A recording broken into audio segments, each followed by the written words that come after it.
All right. All right, I'm recording. We're live on Facebook. Let's go. Let's go. What else can we do now that I've got the controls here? Very nice. Well, stay in control. All right. Oh, wait. I'm trying to make sure that my light fittings don't. This is the part I hate the most. This is the part I hate the most. Give me a second, bro, while I set this up. Yeah, no problem. Maybe we can talk up our introduction. I'll leave it with you. Very good, very good. So welcome to the YinYang of Sales. It's Wednesday afternoon, 1 p.m.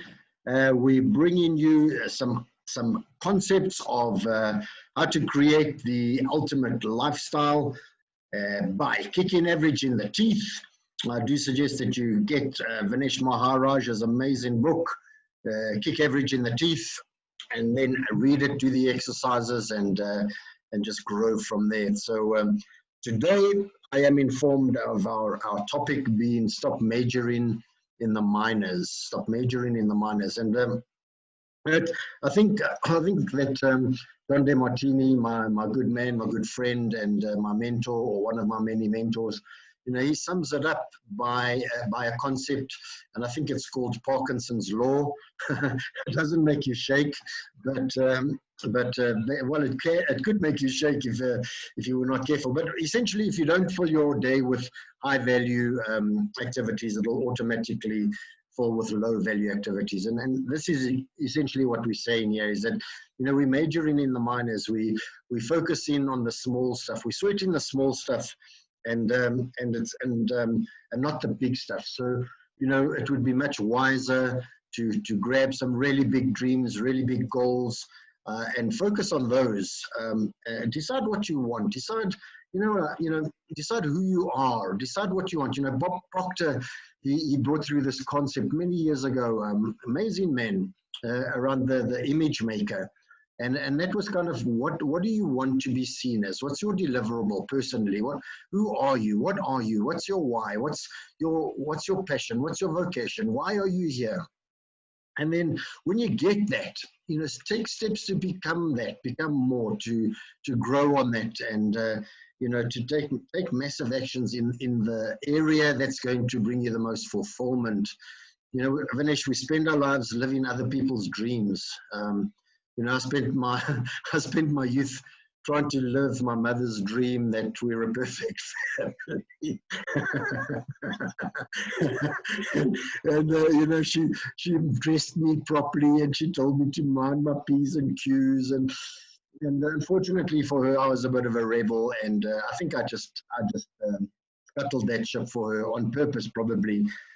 Just to balance out the rest of the family. But, you know, we spend our lives trying to live other people's dreams. We look at the models that, you know, on the catwalk, almost anorexic, and we go, oh, that's beauty. So we go on diets, and we cut out our bottom ribs, because that makes you look thinner. Did you know that people do that? Have you watched? You know, they cut out their bottom rib, you know, yeah, to look skinnier, because it's weird, man. It takes a little bit off your waist, and so we do all of these stupid things and stuff that society superimposes on us. You know, a good mother should be at home with her children. You know, things like that, and you know, you should go to church every Sunday, and so you sit in church wishing you having a walk into Kai Forest, you know, which would be much more spiritual for you, or fishing, or you know, painting orphanage walls, or praying for the cancer patients who are dying at the hospital. But you're sitting in church, you know, trying to look good for God. But God made you, He digs you, He loves you. He don't need you there. He needs you living a full, beautiful, fulfilled life. Yeah, right. Average in the teeth. Yeah, how's that for an intro? Ooh, power, man, power. You already got there. What else can I say? No, yeah. So first, listen, I think so. Let's backtrack a few steps, right? I absolutely agree about that whole Parkinson's concept. Is that if you don't have a plan for your life, somebody else is going to impose their plan upon you, and then you're in trouble. Now you belong to your circumstances, your situations, and you've lost control of your destiny, your outcome. You've given away your personal power.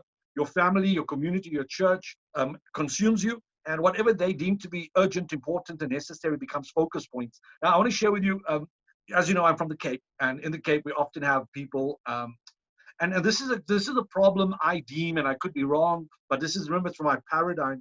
I deem that poor people major in poor people problems. Poor people major in poor people problems, and rich people major in rich people problems. So let's use a negative example. Poor people will smoke marijuana and mandrax and tuk and niope, right? And rich people will do cocaine and heroin and MDMA, I don't know the acronyms, but they do designer drugs. Yeah. Right? Those are negative examples. Positive or more opposed examples is poor people will worry about what the neighbor said, what's happening in the neighbor's house, what's happening in the community skinner. And I think rich people, or people who've chosen what they want to focus on, what they want to create, they focus on themselves and what they want to manifest, what they want to build. They don't want to take on other people's ideas unless they empowers their dream and their goal. Whereas small-minded people talk about the weather, and forgive me for this. I remember calling my parents when they were in Cape Town and I was in Joburg. It'll always be about the weather. How hot is it? How cold is it? And of course, it's a rapport builder, right? But it is so minutia, right? So I think if you're poor, and this is not financially poor, if you're poor in consciousness, poor of mind, poor of heart, you're going to find yourself caught up in the minors, in all the other things, until you enrich yourself, empower yourself, and start focusing on the greater things of life, the things that give you more of the stuff you want. Yeah. Poor people, you've heard this quote before, poor people buy TVs because they're too busy watching Seven Delan and I don't know the soapy names these days. They're busy watching Days of Our Lives, or days of other people's lives, right? They're too busy watching Days of Other People's Lives. And rich people buy libraries because they're trying to grow this thing. So, yeah, I think that there was a study, and I can't quote it verbatim, but there was a study on the difference between rich people and poor people where they have the TV in their house. And I think poor people have the TV in the lounge, because they sit there and they watch TV. And poor people will have it, rich people will have a TV room or would have it in the bedroom, or both, or all three. But there was a study actually done, and it's how you consume. Poor people watch 5-6 hours of Seven Delan, whereas as rich people are they may watch that, and there's nothing wrong with that. But watch an hour of that. They'll watch an hour of that, but then they'll get onto the stock market, or learning about quantum physics, or doing some research, or tweaking their Facebook ads, or whatever it is. So poor people, in my opinion, also kind of work 9 to 5 or 9 to 4. Whereas I think that the more wealthy you are, funnily enough, I think the more wealthier you are, the more hours you work, even though you don't need to. I mean, I reckon that like Richard Branson and Bill Gates and Soros and them, even though they don't need to work, but they do. And I reckon they might check this, like Soros might check the stock exchange, or check his stocks and his position 9-10 o'clock at night just before he goes to bed, while the poor people are skinnering on Facebook and going, George Floyd, blah, blah, this and that, and being racist and being bigots and being sexist and being homophobic. The latest one, I don't know if you saw, Manish, was women who breastfeed their boys are teaching their boys to rape. They're teaching their boys that you can use a woman's body whenever you want. So you must only breastfeed your little girls, but not your little boys. So we live on a diverse planet, my friend.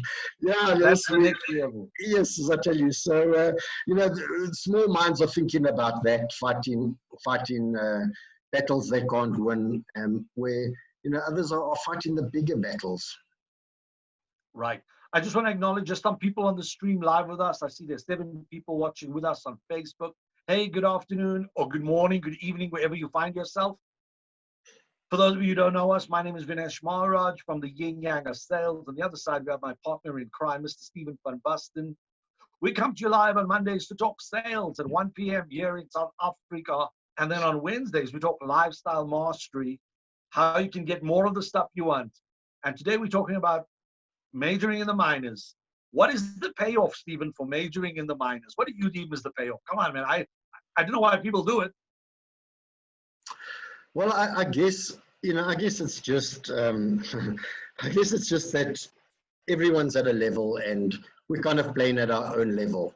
So, I have some friends who are, who live in Kliptown, Soweto, and it's important. It's impossible for them to play the same game as Bill Gates and Donald Trump and Oprah Winfrey, etc., etc. So the truth is, we really just like the NLP premise. Everyone's just doing the best they can with the resources they have, But it's our job as teachers, or our job as people who aspire to help others to become more. To plant the seeds, to go, there is more and there are ways to become more, I did a talk once, funnily enough, and it's just coming to me in Soweto. I was working with the government through a very strange way with the youth in YA or whatever it is.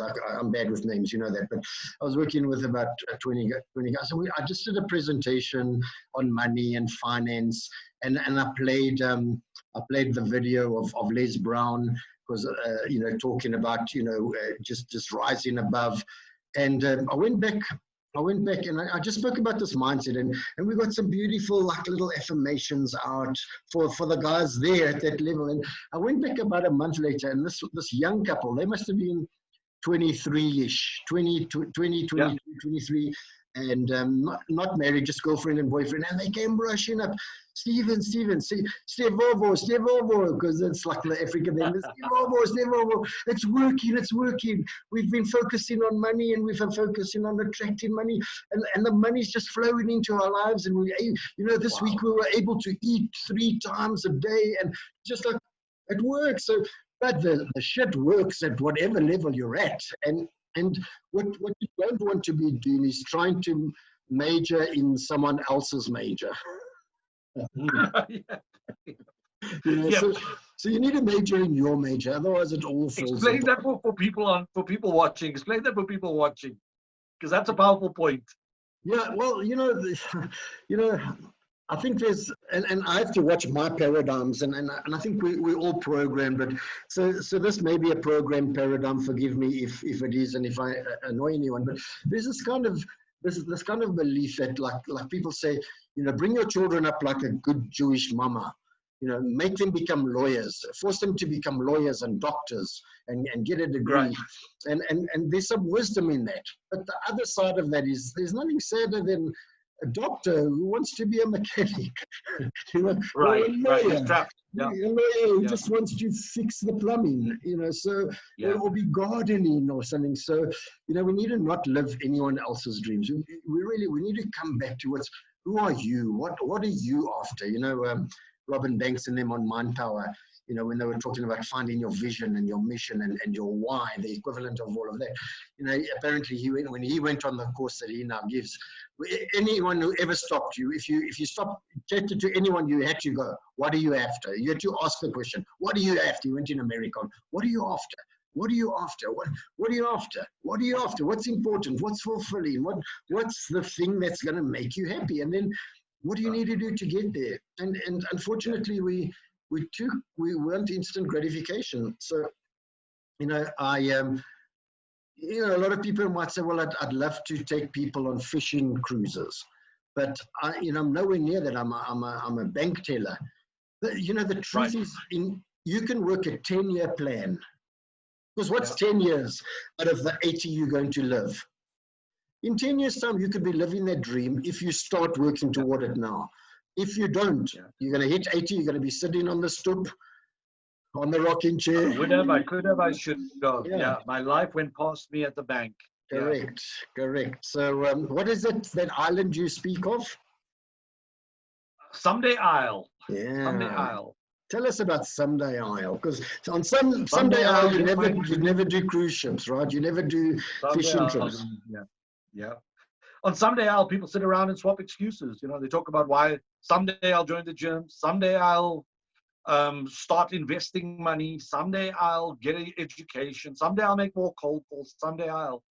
And if you're the bank teller on Someday Isle, you're going to be stuck there and frustrated all your life.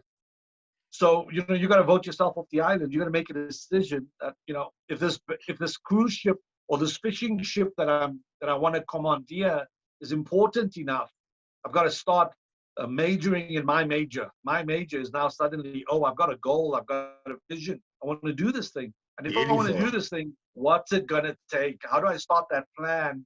So in the next 3, 4, 5, 10 years, I'm on the seas, taking fishermen out, exotic fishing, fishing, diving, I don't know, or big fish. What do they call that stuff? Marlin, tuna, Yeah, all those yeah. biggies that they do. Game fishing. Game fishing, that's the word. So if that's your thing, you got to make a decision. Number one, that you're committed to this thing. And I think most people never make a decision. I read something very interesting which I shared today to my daughter, and it was if you anything you say is going to offend someone. Mm. But if you say nothing, you will be no one. And you'll offend yourself. Yeah, you because now you're drowning. Yeah, this belief or this thought. You're not surfacing it. You're not allowing it to air. So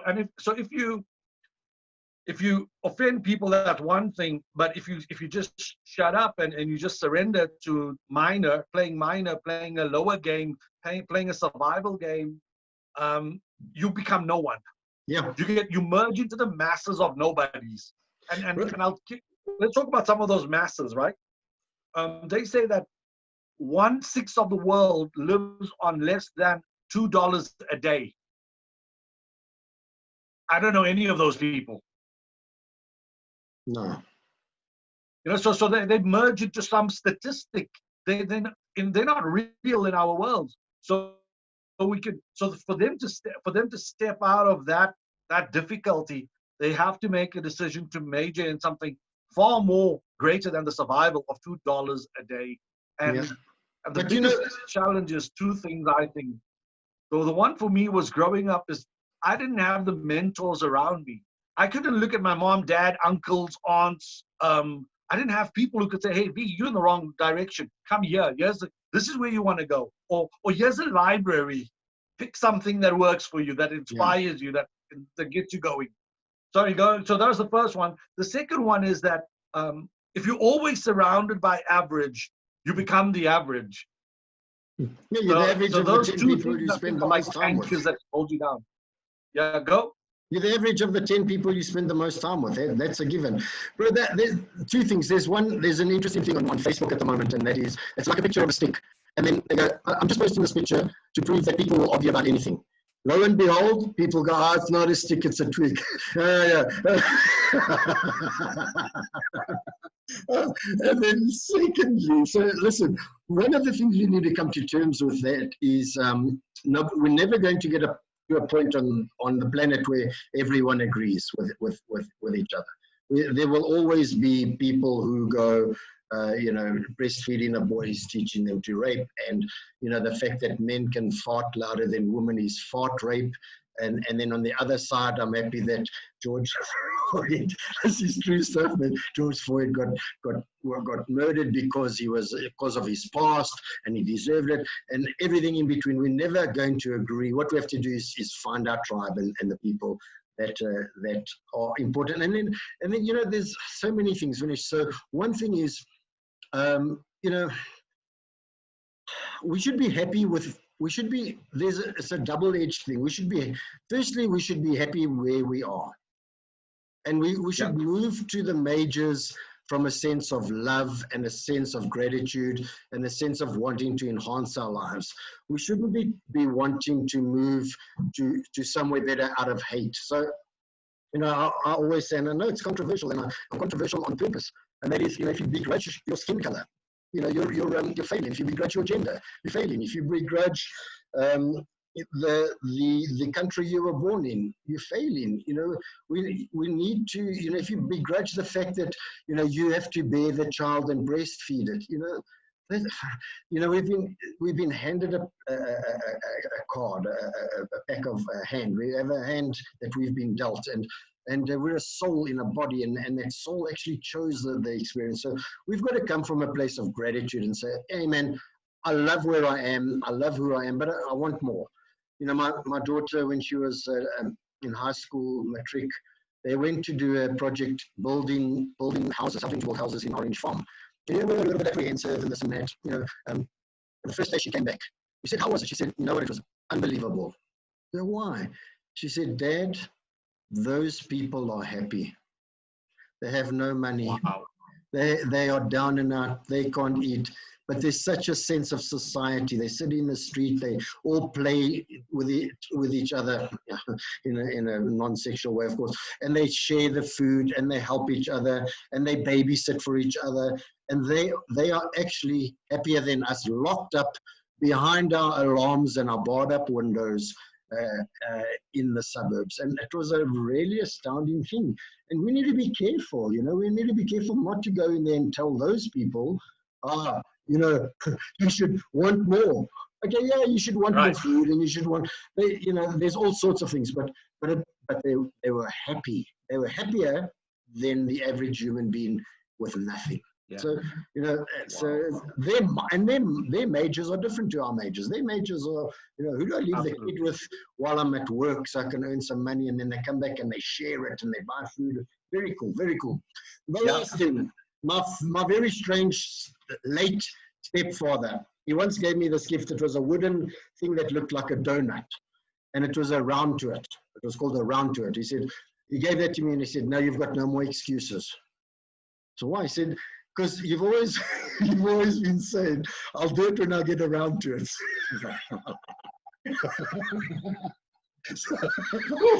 Yes, you're around to it. Get around to it. Oh gosh. Get around. Yeah. Oh man, clever, very clever. So it's interesting, your previous point, the one about don't enforce upon other people what you want. I concur, and even there are people who renounce life. They become hermits. They become bergies. In a South African context, Cape Town, or in the Himalayas, they just give up everything. The guy's got a simple existence. He's got an internal journey of Maslow's hierarchy, a spiritual journey on Maslow's hierarchy to self-actualize. And you can't speak to that person either and tell him that there's more to life than the miners. In his mind, he's transcended all the limitations of a body, a job, a residence, the bills, a boss, a company. So he's beyond all of that. But having said that, at the same time, the people we're speaking to, those people who want more from life, who want to create a life of fulfillment, joy, the right toys, whatever those are for you, the right travel, the right bucket list. They're the things that give you fulfillment, because all of us have those. Whether you live in Kliptown, Soweto, or whether you live in Sandton, suburbia, everybody wants something that fulfills them. And if we make those things the focus point, as opposed to the minutia, the Skinner of the day, because the Skinner of the day is hot air and energy expended and lost. But if I have something greater, be that, I want to get my kid out of this environment because it's crime riddled. We need to get out of the ghettos because of the crime. Then suddenly now you have a worthy goal to focus your energy and time and practice the techniques that we teach. And I just want to share quickly about some of the techniques we teach. Stephen and I run a program called Lifestyle Mastery. It's really a inspirational personal development program that's not about rah, rah, rah. It's about doing internal work so that you can manifest at a greater level than ever before. If you consume your time and your days on the minutia and your energy is expended, you can't create the life you really want. So if you want to create more, reach out to Stephen and I so we can help put you onto some of the programs we run. And these programs are life-changing. You can change your trajectory. A lovely thing about the work we do is a 1% or a 1 degree change in the direction of your life today would seem very small and insignificant. But over 10 years, over 20 years, over a lifetime, you'll end up on a whole new place, a whole new resort. It won't be someday, Al. It'll be today, Al. And today, I'll go to the gym. Today, I'll fulfill the six pack. Today, I'll make 25 phone calls. Today, because you're in a place of empowerment, not disempowerment. So yeah, over to you, Stephen, to wrap us up and final thoughts. Well, listen, my final thought would be, my final suggestion to everyone would be, just come in out today, just decide on one thing that's important to you, something, decide on a major, and then, just make a commitment to yourself that you'll take a step every day just to get closer. John Lewin gives us this beautiful idea, and that is, set a goal, and then every day decide what you're going to do to get closer to that goal. At some stage, you will have to achieve it. It's impossible not to. So just, what are you after? What's important to you? What would you love? What would you love in your life? What's something that's important? You may want to go back and study, and you just hesitate and just go and do it. You may want to ask that girl out or that boy out. You may want to, whatever it is, you may want to take golf lessons or learn how to public Get a new speaking. job, change careers. Correct, and you're just too scared. Sometimes fear holds us back, Finish, as well. There's 7 areas of life, and there's 7 fears in all of those areas. So there's something that always holds us back. So in the physical, it might be I'm too old, or I'm not good looking enough. In the mental, it might be I'm the wrong color, the wrong race, the wrong color, I'm the wrong gender, and it's a nice story. Because actually your story is wonderful. It gives you an excuse to fail. All of those isms give you, all that gives you a reason to fail, So it might be, I'm scared of losing money, or I'm scared of losing face. I'm scared my family will reject me. Or the biggest one is that, God won't like it. God won't want me to take a risk and do this because, rich people can't go to heaven. And so some fears holding me back. What we need to do is also manage those fears, take a little bit of a risk, a calculated risk. So I'm not suggesting, sell your house and put all the money on 00 at the casino or on some high risk cryptocurrency pyramid scheme. But I do believe that, and I'm not saying you should stop your job today and go and start fishing tours. However, one of the things you can do, and people do this, if you have a love of travel, put a tour together for five people, add a 5th on so that you go free. At least you travel the world free that way. So do 1 or 2 of those. A lot of people take people to Peru and like spiritual journeys, go swim with the dolphins. If you have a fishing trip thing, just put them together, sell it to your friends and family or advertise it. Add someone so your trip's free. And that way and then when that's a success, you get some testimonials, you do it again. And and if you're doing that every weekend, at least you're eating every weekend, right? Because you're out there and they're paying for your food. So there are lots of ways of making this happen. And then when you see this glimmer, yes, this is working, people are relating, then you go out there and you make it full time, you take that plunge. Because when you take the plunge, you're committed. You're committed. You're committed. Yeah. Like the pig's committed to breakfast. The bacon's committed. The chicken's involved. Yeah. The chicken makes the eggs involved. That pig is committed. Very good. Very good. So in closing, I think it was Lao Tzu who said, the journey of 1,000 miles starts with the first step. And Stephen's saying, take the step. Take a step in the direction, create the life you want. Don't go all in unless you go informed all in. You make a really good decision based on good information, on good probability. But we're saying take the first step, get your feet wet, learn the trade, learn the art, major in your major, and live fulfilled. Stephen, and last thought, man. You know what? If your major is in something you're not doing, then a great step is to get a job in a company that's doing your major and learn that. Stay there for 2-3 years, and then don't steal their customers when you leave. Don't be a tourist. Don't do that. But there's nothing wrong with learning in another company and then starting your own thing from scratch without stealing from them. That's rude. God doesn't. Yeah, indeed. The karma gets you eventually on that shit, man. Yeah, bites you in the ass. Listen, don't get bitten in the ass by karma. Come and join us. The YinYang Sales. Come and join us every Monday. We talk sales. Go and check out our YinYang Sales page. Go to YouTube, subscribe to our channel, like our Facebook page, and be in touch with Stephen and I so we can help you create the ultimate lifestyle by kicking average in the teeth. And if you have a sales team, you want to talk to us, let us help you create, manifest, and exceed your goals and targets by training your people, giving them skills for life. Until we meet next, Stefan, Voorspoed, Liefde, Sterkte, and to all of you on Facebook, cheers, man. Ciao, ciao.